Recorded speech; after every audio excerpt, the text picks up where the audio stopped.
टूटे खड़ा हो जावे। तो माया से थोड़ी चपेट खा ली। क्या? अगर थोड़ी चपेट न खाई होती तो पूरा पास हो जाती। क्या? लेकिन क्या हुआ है? 50 वर्ष के लिए माया से थोड़ी चपेट खाई।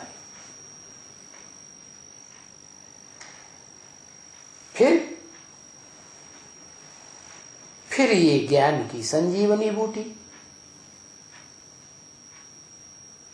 जो अखूट ज्ञान का भंडार है प्रैक्टिकल में, मूर्तिमान शंकर, जिसके अंदर शिव प्रवेश करके सुप्रीम टीचर के रूप में सारा ज्ञान गहराई से सुनाता है, समझाता है, तो वो हो गई संजीवनी बूटी।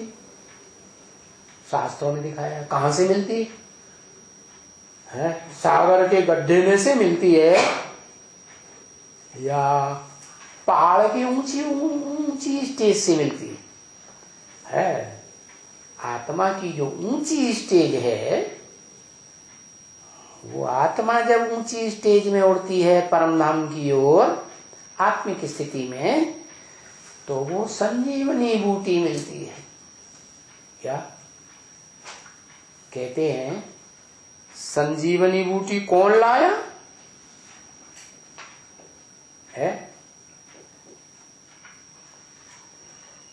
हनुमान लाया। अच्छा,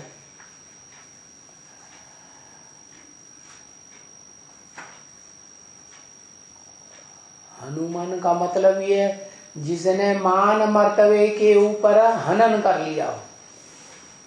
क्या? हर आत्मा के अंदर देह का अहंकार होता है ना, मान मर्तबा, अपने मान मर्तबे को आगे रखेंगे। तो वो आत्मा निकली सृष्टि का पहला पत्ता, जिसने पहले पहले अपने देह अहंकार रूपी मान मर्तबे को बाप के सामने स्वाहा कर दिया। तो नाम पड़ा हनुमान।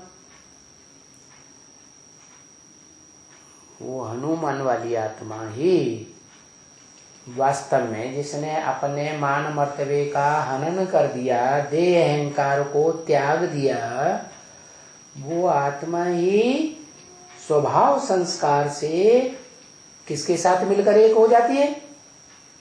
हैं? शिव के साथ मिली हो जाती। अरे शिव तो उस आत्मा का नाम है जो कभी जन्म मरण के चक्र में ही नहीं आता, उससे मिलके एक हो जाती है। हाँ, शंकर से मिलकर के एक हो जाती है, क्योंकि शंकर ऐसा पुरुषार्थ करता है कि शिव समान संगम युग में सदा काल के लिए ज्योति बिंदु बन जाता है, निरंतर याद में रहने वाला। तो फिर उसमें वो हनुमान की आत्मा प्रवेश करता है। तो प्रैक्टिकल हनुमान का रूप कौन हुआ? ब्रह्मा बाबा। ब्रह्मा बाबा का शरीर ही छूट गया तो शरीर का नाम ही खत्म हो गया, ब्रह्मा बाबा। प्रैक्टिकल में हनुमान का पार्ट फिर किसका हुआ? प्रैक्टिकल माने शरीर के साथ। ब्रह्मा बाबा का तो सूक्ष्म शरीर भी छूट गया। हाँ, शंकर देखो माता धड़ाधड़ दिख रही है 60 में है। अरे हाँ भाई, दादी अम्मा है ना, अम्मा की भी अम्मा है। तो फिर ये संजीवनी बूटी हनुमान ले आया। वो सूक्ष्म शरीरधारी की बात खत्म हो गई, तो सूक्ष्म शरीर त्याग दिया, सूक्ष्म शरीर के बंधन को खत्म कर दिया, आत्मा बन गई। और आत्मा बन करके जैसे शंकर की आत्मा शिव के साथ एकाकार हो गई, लीन हो गई, शिव ही बन गई, ऐसे ही वो दादा लेखराज ब्रह्मा की आत्मा भी शंकर की आत्मा में स्वभाव संस्कार से लीन हो गई, एक बन गई। अब उसको हनुमान कह दो। क्या? उसको शंकर कह दो। शंकर माने ही मिक्स। कितनी आत्माएं?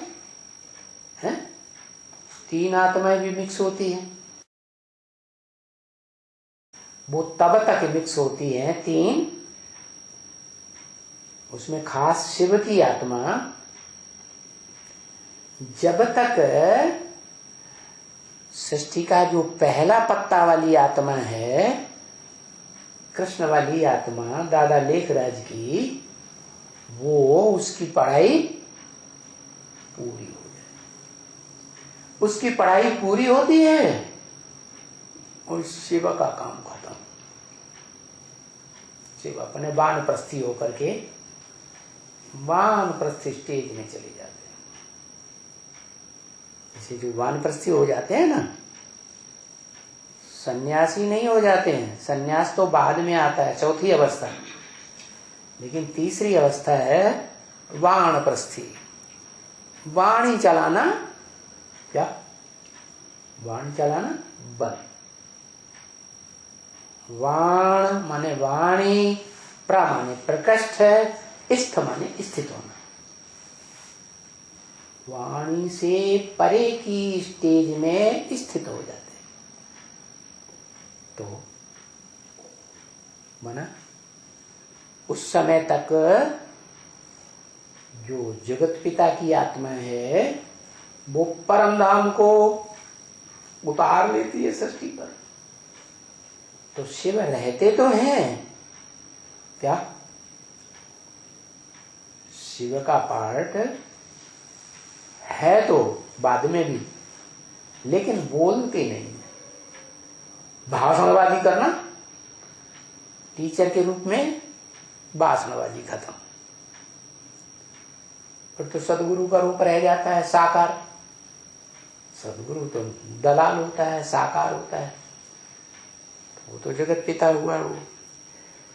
तो वो हनुमान की आत्मा और जगत पिता की आत्मा, बाप और बच्चे दोनों की आत्मा का इकट्ठा प्रत्यक्षता रूपी जन्म संसार में हो जाता है।